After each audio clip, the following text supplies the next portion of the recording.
So equilibrium is where the supply and demand come together.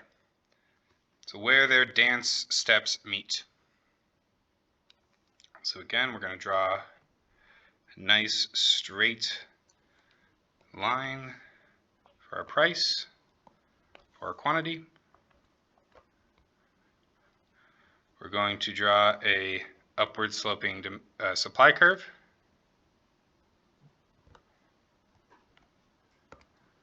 We're going to draw a downward sloping demand curve.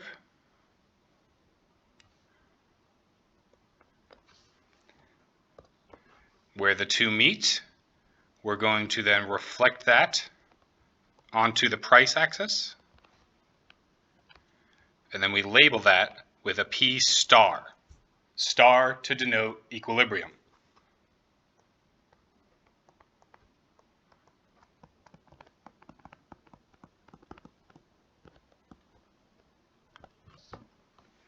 We are then going to drop from that X and reflect it onto the quantity axis, where we will label that Q star, again, star for equilibrium.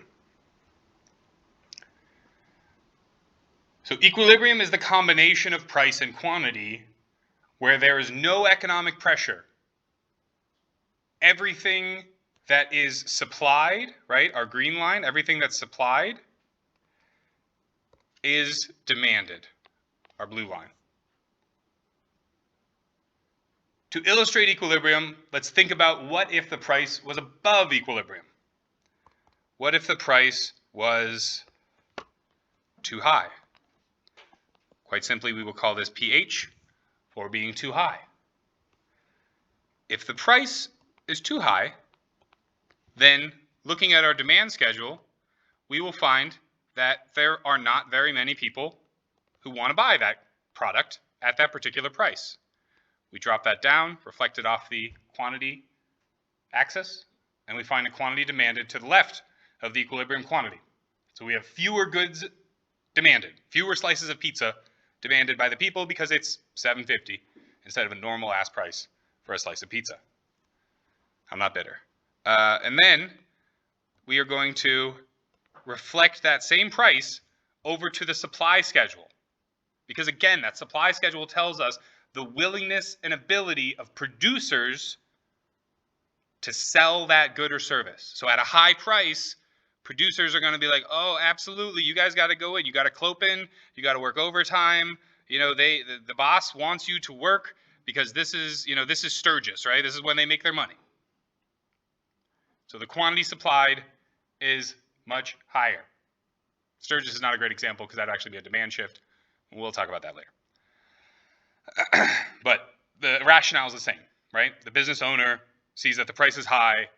They're going to want to provide a ton of quantity supplied. So we have a inequality here, right? We have a situation where at price high, the quantity supplied is greater than the quantity demanded. This situation is what is known as a surplus.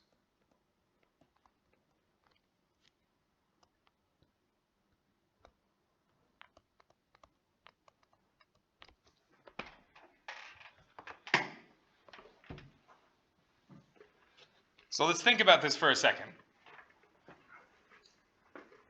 You're a producer. You've set the price higher than the equilibrium. The amount of people that are actually demanding and buying the product is way fewer than the amount of product or good or service or whatever that you want to be selling. For the purposes of our illustration, let's say it's something like electronics. What's the problem here? Well, it costs money for me to store these electronics, right? Storage space is not free.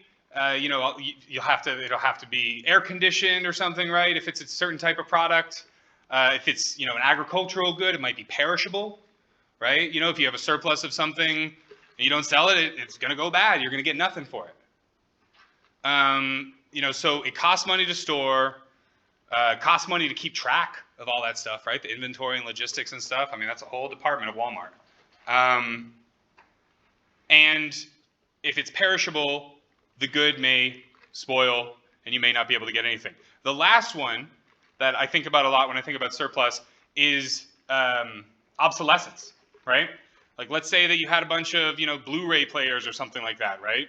And you were trying to sell them, but the price was too high, and you're like, I'll just throw them in storage for a while. Eventually I'll sell them. Well, like, there's a new type of media coming out or whatever, right? Or DVD. If we talk about DVD players, like nobody wants one anymore. Everybody wants a Blu-ray player or a 4K player, and even then, like, those are getting, I think 4K. I think like they're dead, right? Did I hear that recently? That like they're not making any more. At least Disney isn't. Like, they're not producing any more like 4K movies. They're just doing everything streaming and downloads and stuff like that now. Like 4K discs, I mean.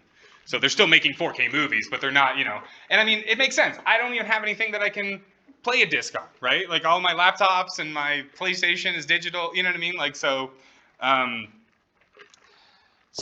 there's an antiquated, there's a fear of antiquation as well, of obsolescence, right?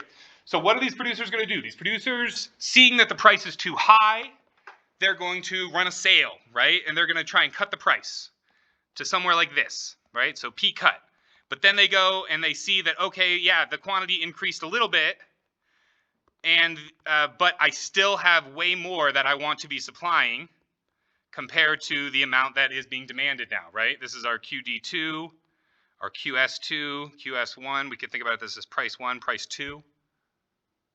And so the supplier is going to keep doing this until they get close to and around that equilibrium point, right? They're going to keep lowering the price until they get to where everything that is demanded is produced and everything that's produced is demanded.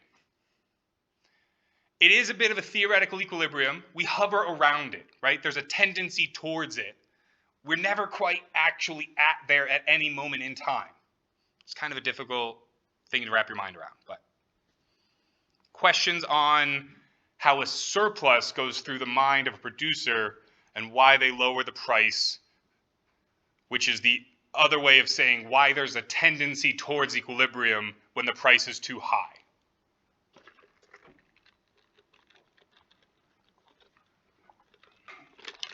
All right.